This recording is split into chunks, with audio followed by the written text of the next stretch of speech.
विद्यालय रे पड़ा ताला अभिभावक और छात्र छात्री मध्य असंतोष वासुदेवपुर ब्लॉक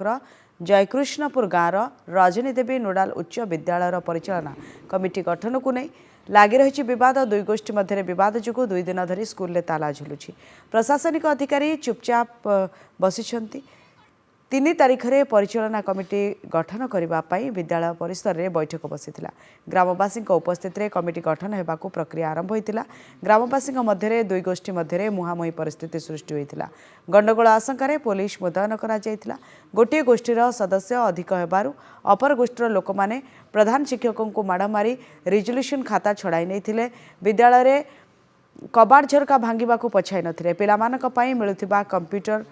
भांगी फिंगी देथिबा अभियोग होइतिला गतकाली विद्यालय खोलिबा परे विद्यालयर असामाजिक कार्य को विरोध करी छात्र छात्री माने स्कूल परिसर रे धारणा रे बसतिले प्रधान शिक्षक